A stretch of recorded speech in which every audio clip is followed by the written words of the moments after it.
Bonjour tout le monde, bienvenue à cette nouvelle vidéo de TLW 2016, édition WCW 1993. On va débuter la troisième semaine du mois de mars 1993. On va regarder ce qui s'est passé lors du dernier épisode. World Wild qui a fait un B+ dans le Mid-South. Le Great Sasuke a battu Diamond Dallas Page. Cactus Jack a battu Chris Candido pour le tournoi Young Lion. Dean Malenko et Hardbar ont battu La Parka et Jushin Thunder Liger. Malenko va être l'adversaire de Jushin Thunder Liger au prochain pay-per-view qui est Clash of the Champions. Ensuite, on est allé à Power Hour dans Tri-State qui a fait un B+ aussi. Le main event, Bret Hart, Davey Boy Smith et Brad Armstrong ont battu Kurt Hennig et les Edge Shrinkers. C'est Bret Hart qui a fait abandonner Hennig avec un sharpshooter et Davey Boy Smith n'était pas content du tout puisque Davey Boy Smith avait, comment dire en bon français, shotgunné un title shot pour le titre des États-Unis. Mitsuharu Misawa a battu Kevin Sullivan pour le titre de télé et Kenta Kobashi a battu Killer Kyle dans le Young Lion Tournament. On s'en va à Saturday Night qui a fait un A. On était dans les Grands Lacs. Ric Flair et Scott Hall ont battu Bobby Eaton et Scott Steiner. Un élément important, c'est que Luger a fui Sid tout le long de l'épisode et puis finalement s'est retrouvé a pensé qu'il s'allait se sauver de sa voiture, sauf que Sid avait placé une table dans le parking lot et a fait un powerbomb à Luger à travers la table. Lance Storm et Dave Taylor, donc Storm est devenu un Blue Blood officiellement, ont battu le Rock'n'Roll Express.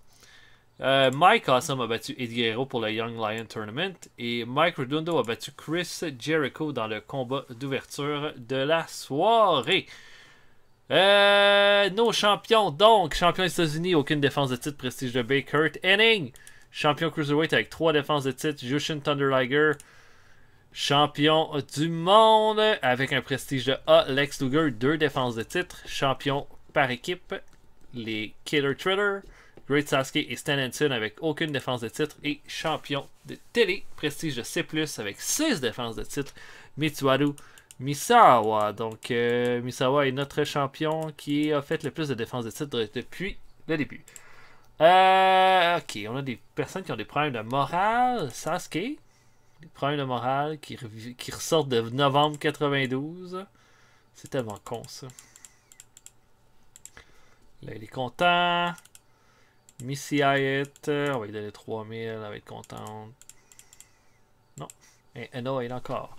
D'accord, pour le prochain show, Worldwide, le main event, Brad Armstrong contre Dean Malenko. Je pense que ça devrait être un bon match. Ça devrait être une bonne occasion de mettre Dean Malenko over. C'est de voir, rien d'autre de spécial. Donc on va avancer jusqu'à Worldwide. Chicky Star, j'ai jamais fait un combat de lui. Apparemment qu'il était peut-être l'un des meilleurs lutteurs qui est jamais sorti de Porto Rico. Ben pas vraiment sorti parce qu'il est resté à Porto Rico. Ok, Lex Luger déménage dans les Grands Lacs. Tikidou.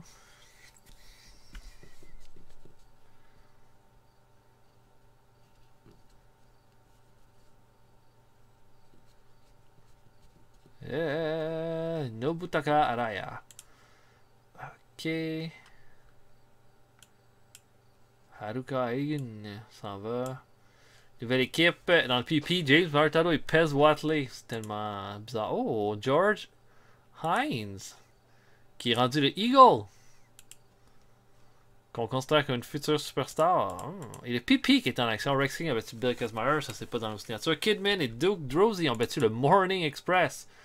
Le Morning Express, c'est Eli the Terminator et Rudy Boy Gonzalez. Il y a juste Kidman qui est dans notre signature là-dedans.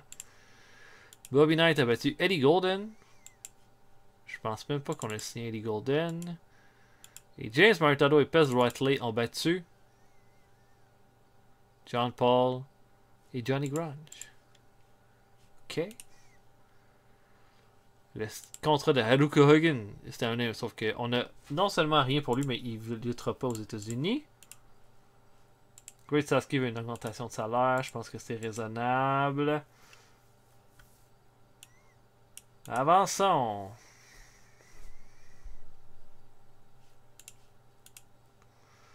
Oh, un instant. Kobashi et Ricky Steamboat. Kenta Kobashi a été amené à la Wrestler's Court à cause qu'il est arrivé en retard pour attraper ses partenaires de voyage. Steamboat l'a mis. Il a dit de payer tous les repas de ses partenaires pour les 3 prochains shows. Ben, Kobashi, ça t'apprendra. On va faire un medal un petit peu au hasard. Là. Ça me tente de faire ça plus au hasard. Steve Williams.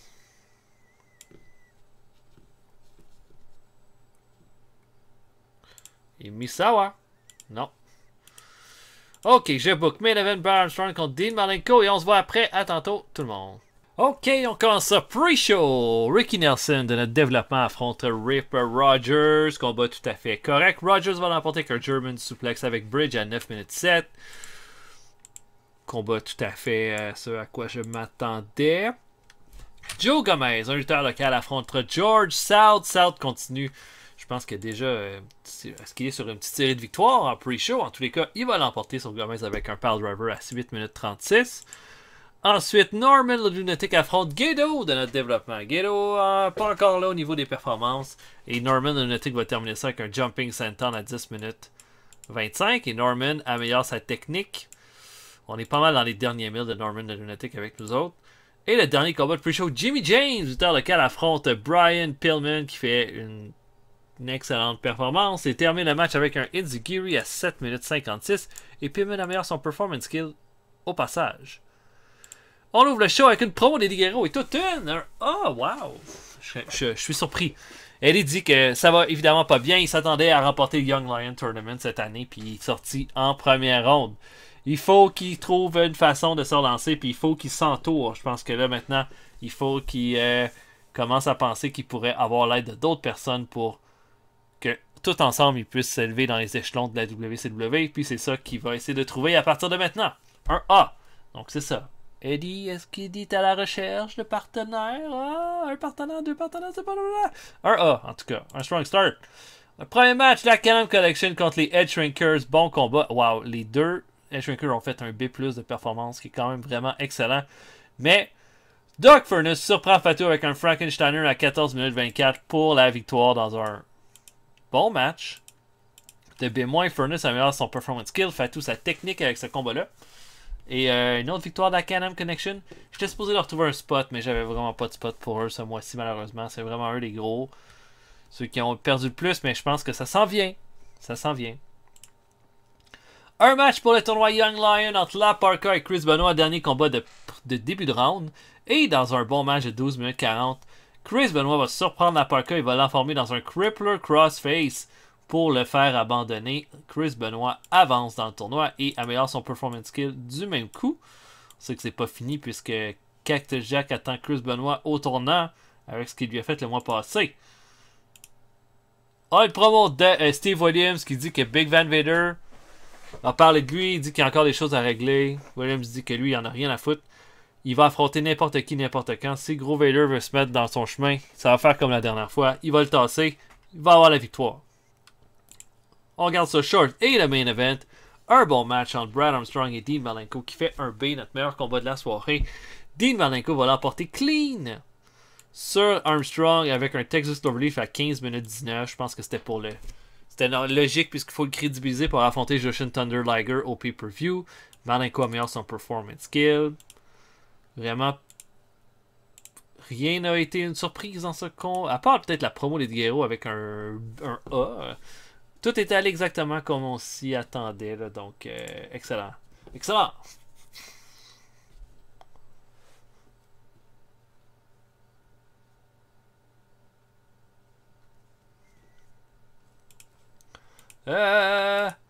Ok, des opinions. Pillman dit que Doug Furnace ne connecte pas avec les fans.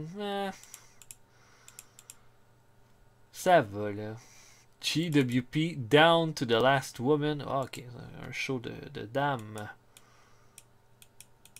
Metal Test. C'est un pay-per-view, ça. 15 000 personnes. Hashimoto a battu Kengo Kimura pour regarder le titre IWGP. Ok, bon. Prochain show. Ça va être un combat simple.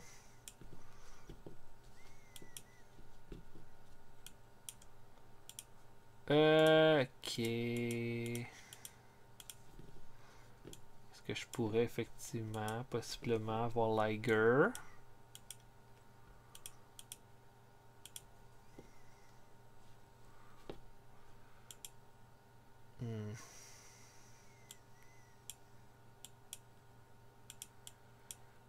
Sinon, si c'est pas Liger, je ferais un main event entre Dustin Rhodes et Johnny Ace. C'est pas impressionnant comme show, mais faut mettre je veux mettre Dustin Rhodes un petit peu en avant-plan, donc je vais y aller comme ça. Et c'est ce soir. Donc avançons. Allons-y. Paulie Dangerously. Paulie Dangerously s'est vanté à quel point il faisait de l'argent. Bon avertissement. Horace Boulder a été amené au Wrestler's Court à cause qu'il a pas payé sa partie d'une voiture louée.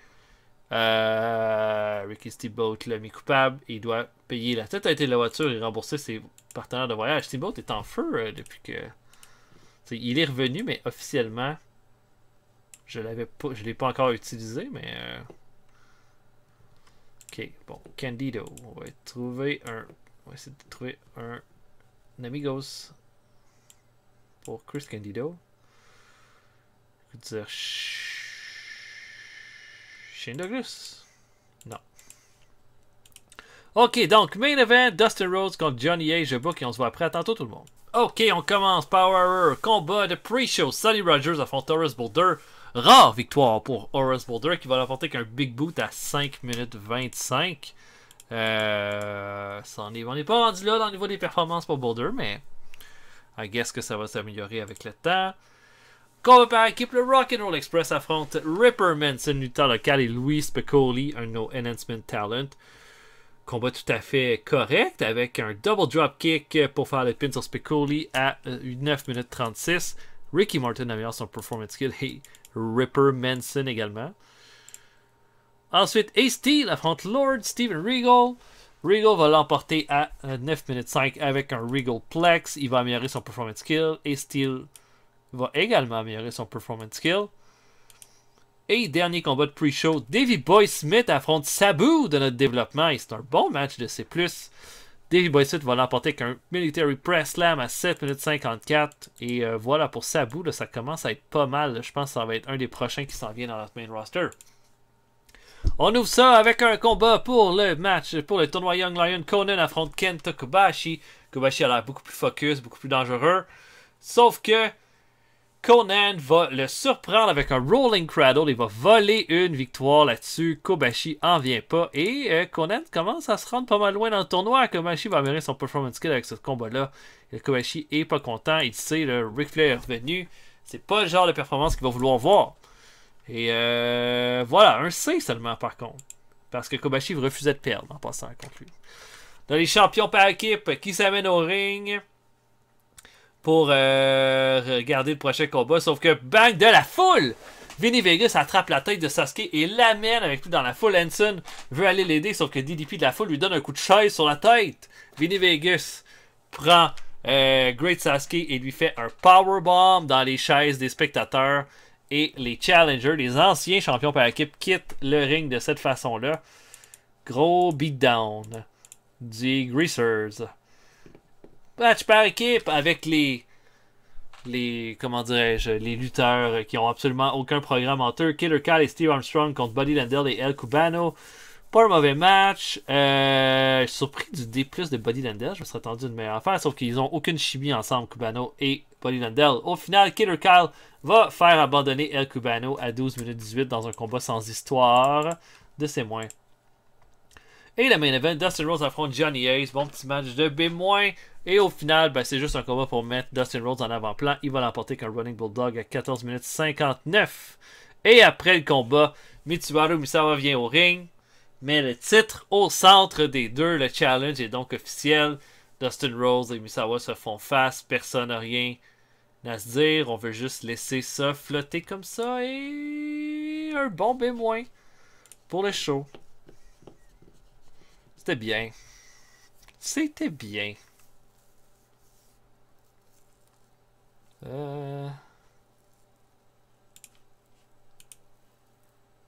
Oh, Dino Bravo se voit faire une extension à la WWE. Ils vont lui donner. Ils vont lui offrir vraiment une extension de contrat. Moi j'ai rien contre Dino Bravo, mais du stamina à 50. Le brawling est pas si bon que ça. Le Star Quality est pas si bon que ça. Non. Non. Et ça malgré mon grand respect pour lui. Ok.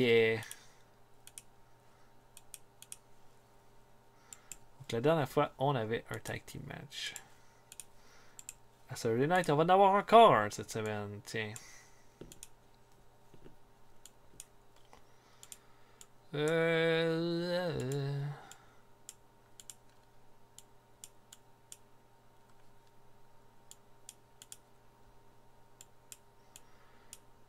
Qui est-ce que je pourrais bien avoir dans mon main event?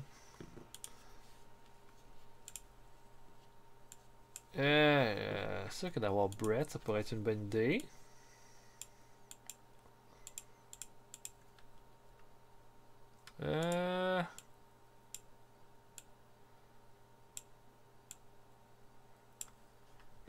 Qui?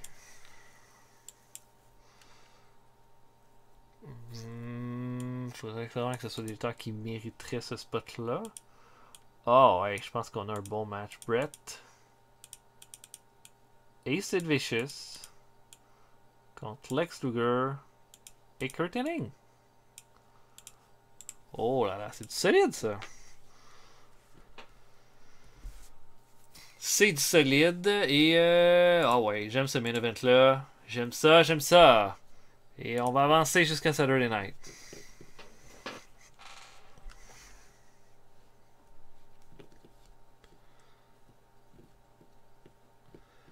Benjamin Mora Jr. Oh, El Canek est en forme. Ça, c'est le fun. Lutte. Ouais, non, il n'y a vraiment personne d'intéressant là-dedans. Jado qui se radicalise au Japon. Rien de spécial aux Superstars. C'est un B+. Ultimate Maniacs qui sont toujours là à toutes les semaines. Affrontent Ted DiBiase et le Earthquake. Hulk Hogan a battu Brian Costello. Et c'est ça qui est ça.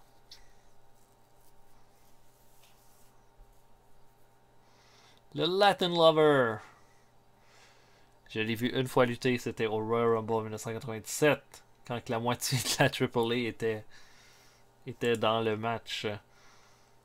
Ok. Oh, Psychosis est en en rise. Ça là, c'est la meilleure photo de profil. Oh, ils vont re-signer Tony Atlas. Stamina 53. Wow, ils font juste signer de la vieille scrap. C'est incroyable.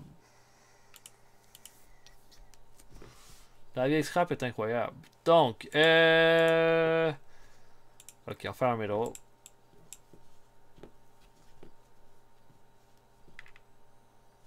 va essayer de trouver quelqu'un pour Pillman.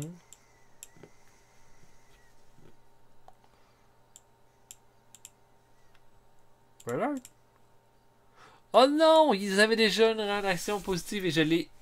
Oh non, j'ai tout gâché.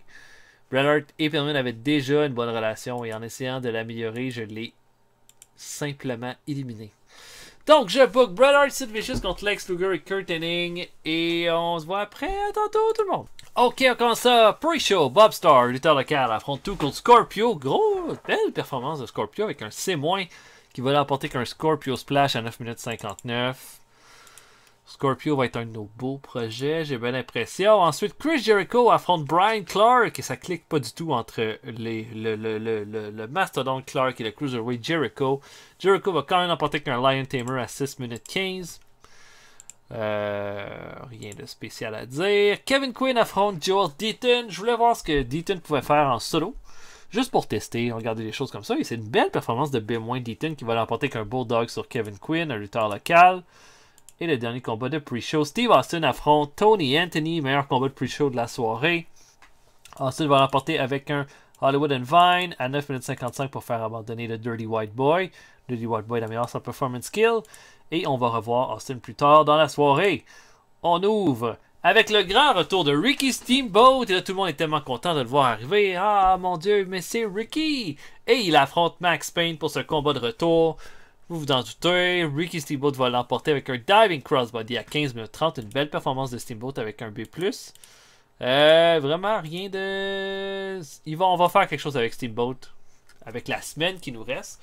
Mais on le ramène, donc officiellement. On a Shawn Michaels qui s'amène au ring. Et là, Shawn Michaels dit que Roddy Piper, hein, cherchez-les plus, vous ne le trouverez pas. Je m'en suis débarrassé. Je m'en suis débarrassé pour de bon. Puis je pense qu'il y en a qui devraient prendre des notes au niveau de ça. Puis ce qu'ils pensent, c'est qu'avec ce qu'il a montré, en ayant eu Piper dans les pattes pendant des mois, il mérite d'avoir une chance à un titre. Il pense que ça devrait être pour le titre mondial, mais il serait prêt à prendre n'importe quel. Donnez-moi le télé, donnez-moi le titre des États-Unis, mais à la limite, j'ai même pas besoin de lutter. Faites juste me donner le titre. Enlevez le champion que vous avez, vous savez qu'il est moins bon que moi. Blah, blah. Et là, Sting arrive. Et là, tout le monde est évidemment bien content que Sting fasse son entrée. Tout le monde est super full énergique avec ça. Sting prend le micro des mains de Michaels puis lui dit c'est vraiment beau de t'entendre, tu sais. T'as l'air d'avoir... C'est vrai, hein, t'as été vraiment impressionnant. T'as battu Roddy Piper. Il n'y a pas beaucoup de monde qui peuvent se vanter d'avoir fait ça. T'as battu un ancien champion de la WCW. C'est énorme, ça. Mais je pense que tout le monde est capable de lire à travers toi dans tout ça. Puis il n'y a personne vraiment qui veut te voir au top en ce moment. Parce que t'as pas l'air de faire les efforts que ça prend pour aller au top. Puis, vraiment, ce que je pense, c'est que tu as besoin d'une leçon d'humilité. Puis cette leçon d'humilité-là, moi, je suis vraiment prêt à te la donner.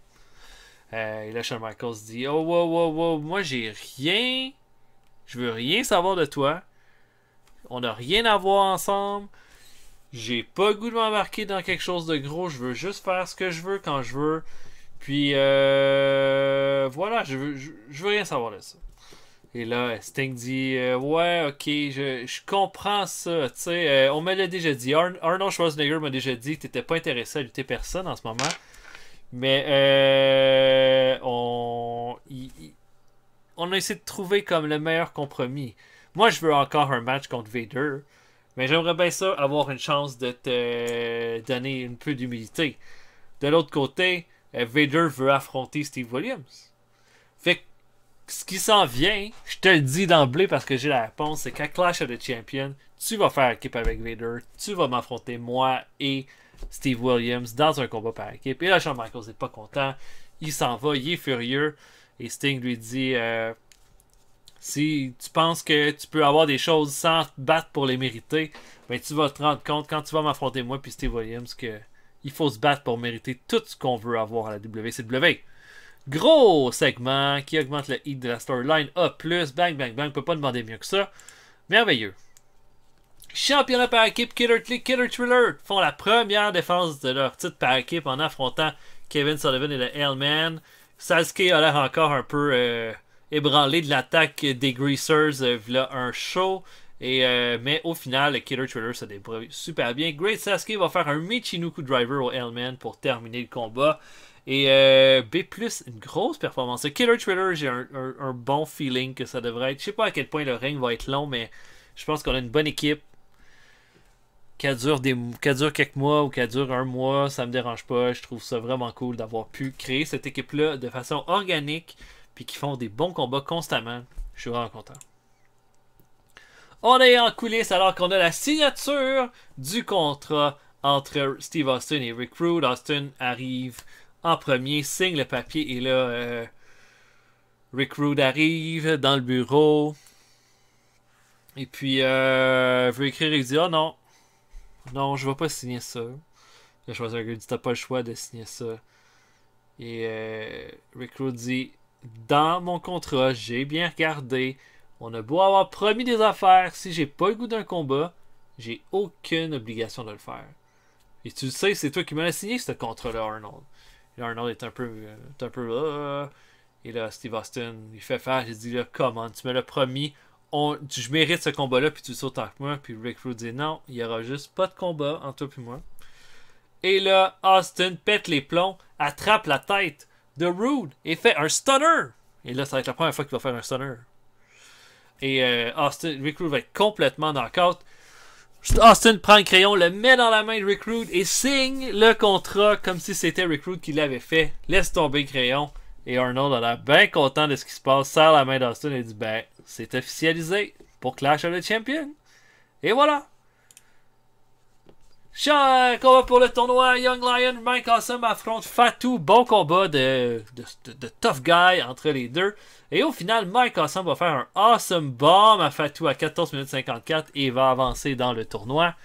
Il va affronter Conan la semaine prochaine pour savoir qui va aller en finale. Ensuite, Ric Flair qui parle à Kobashi pour dire et là Kobashi comme à la tête basse puis il dit regarde t'es un Horseman ça gagne, ce que t'as fait là c'est pas une performance digne d'un Horseman. Tu sais quoi, c'est le temps de te rattraper. Finlay est en train là, il rentre puis là il confronte Skull par rapport à ce qu'ils ont fait à Jeff Jarrett la semaine passée. Il dit vous êtes vraiment des lâches d'avoir fait ça, je vais vous régler ton problème. Et là Finlay attaque Skull, il est en train de le tabasser et Kobashi arrive et fait un low blow à Fit Finlay. Et ensuite, le prend et lui fait un Burning Hammer sur le ciment. Flair arrive ensuite et parle au visage de Finlay. Il dit tu pensais avoir battu les Horsemen? Toi, tu penses que tu mérites comme ça de rentrer et nous attaquer, de faire ce que tu voulais? J'ai des petites nouvelles pour toi, les Horsemen. Font ce qu'ils veulent quand ils veulent. Puis on a décidé que toi, c'était terminé. Et Ric Flair enferme Finlay dans un figure four de façon interminable. Kobashi et Hall empêchent les agents d'arriver pour séparer. Et finalement, après une minute, Flair lâche ça et la jambe de Finlay a l'air bleue.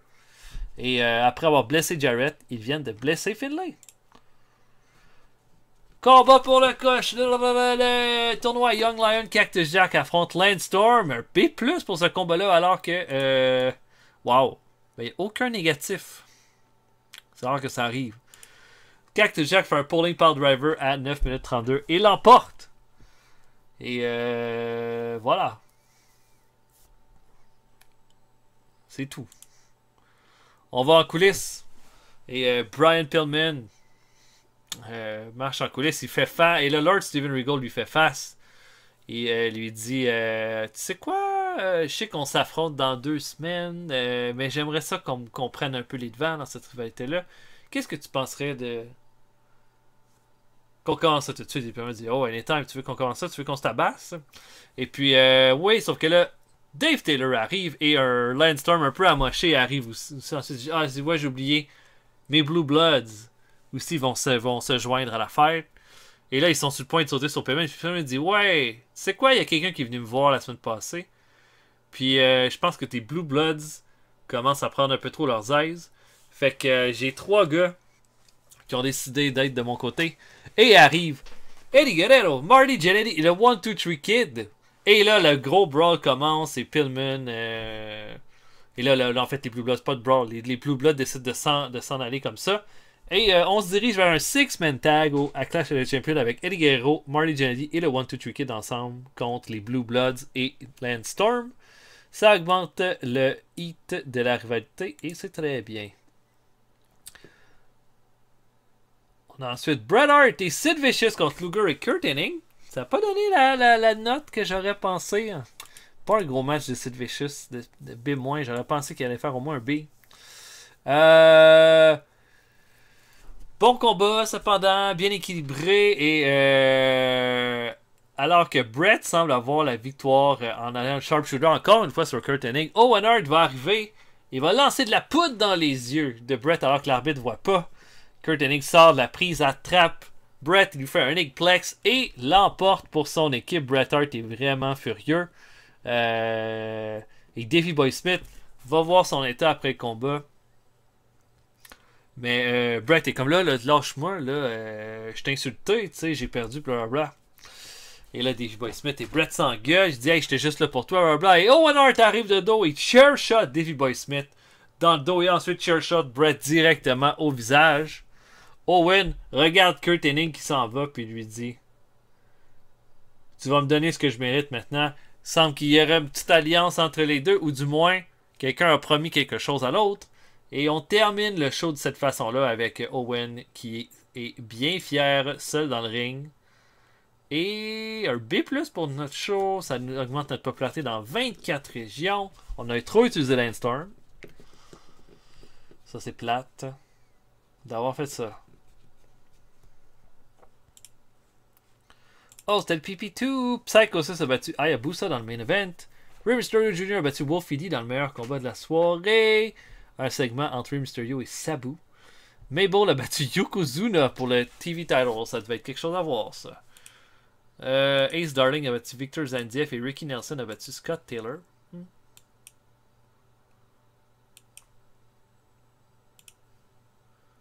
Des gars qui se relocalisent. 4.71. Je sais pas si c'est bon. Les derniers ont fait 4.81. Mais clairement, on a fait un saut dans les ratings. Pour le Go Week, je pense que j'irai avec un combat par équipe.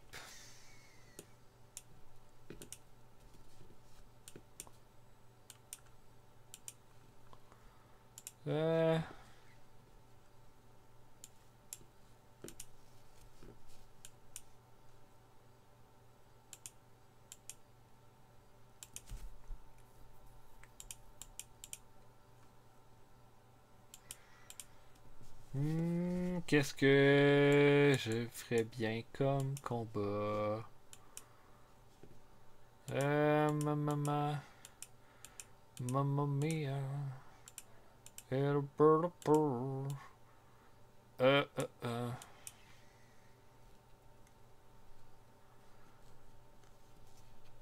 Ok. Bon, j'ai une idée de match.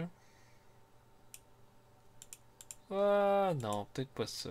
Mon idée, je l'efface moi-même. Ok. Davey Boy et Brett. Contre Kurt Hennig et Buddy Landel. Ouais, je sais pas si... T'es vraiment mettre Brian Lawler. C'est plus crédible, je pense. Vu que Buddy a perdu son tag team match. Voilà. Donc, ils ont fait le main event de Saturday Night. Maintenant, ils font World Wild. Et voilà pour ça. J'ai vraiment aimé ma semaine. Toutes mes storylines ont toutes bien avancé. Vraiment fier de tout ça. Donc, je vous invite à laisser des commentaires. Puis on va se voir pour un prochain épisode bientôt. Salut tout le monde. À la prochaine.